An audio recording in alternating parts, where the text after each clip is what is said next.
Hello guys, good morning. So welcome back to my YouTube channel. This is Otoboy Son. So ngayon guys, may share ako sa inyo guys. Itong ginawa nating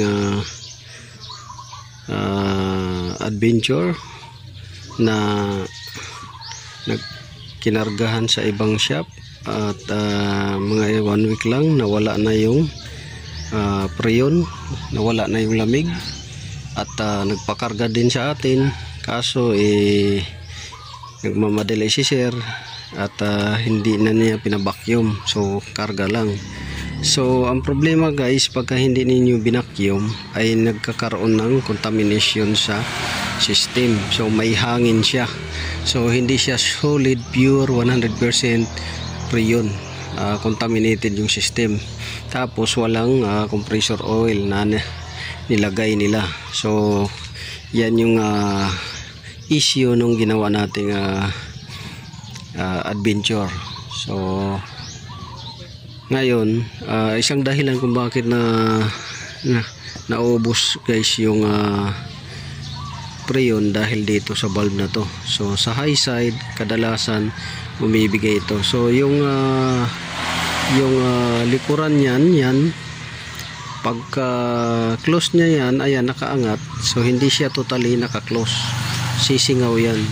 Tapos itong neck o-ring niya dito sa liig banda, flat na rin. So ito yung nagiging dahilan din ng pagkawala ng preyon sa system at pagkaubos ng preyon sa system, or pagkawala ng lamig sa system. So ito yun siya guys. Dahil ito guys, dapat pinapalitan to. Pangalawang service ng aircon, palitan na dapat to. Dahil katagalan to guys, nagwi-weak yung spring. Yan, hindi na minsan yan bumabalik ng todo o ganyan. So nagwi-weak to minsan ng spring guys. At itong o-ring na to guys sa likuran, dahil lagi yan siya natutulak pagka nilagay yung manifold gauge natin or sa service port fittings natin. So nagiging stretch na yung goma, so lulusot na dyan yung pressure. So kailangan pangalawang service mo, pakarga ng preyon, palitan na to siya. Kagaya niya no, yan siya guys. So nakabaon siya, okay siya, pero minsan yan nakaangat siya. Pag ganyan no, nakaangat siya, yan no, umangat na naman siya. Hindi siya nakatotally sarado dahil hindi na nga siya maganda yung guma at saka yung spring. So yan yung nagiging dahilan kung bakit naubos yung preyon sa system, nawawala ng lamig. So halos mga 3 beses ka na magpakarga sa isang buwan. So magastos guys kung hindi na diagnose ng maigi. At ito lang pala yung dahilan. So yan yung ating share sa inyo na video. Ito naman sa low side. So sa low side to guys, ito ganun pa rin yung itsura nya. Weak na yung spring, minsan hindi nagsasarado. Ayan tinulak natin, pag binitawan ayan nakaangat ng konti sa kabila.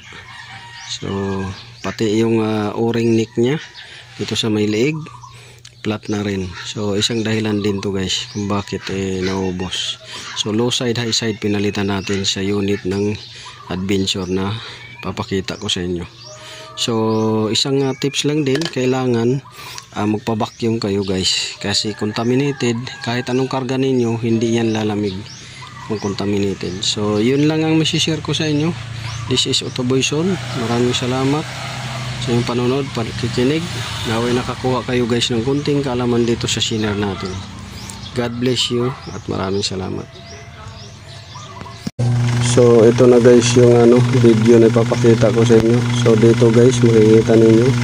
So pinarga na natin. Adventure pala. Isuzu Sportivo or Adventure ba yun? So basta kalimutan natin guys yung unit. Ito Isuzu pala. So Isuzu Sportivo na luma. So okay na yung pressure niya doon sa gauge. Ito nag-automatic na rin, kita ninyo yan. So nag-automatic na yan. at yung preyon system niya okay na. So yan yung ano guys, kaibahan ng na vacuum, napalitan ng bulb at nadagdagan ng compressor oil. So sundan nyo lang yung video guys, at maraming salamat sa panonood ninyo.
Make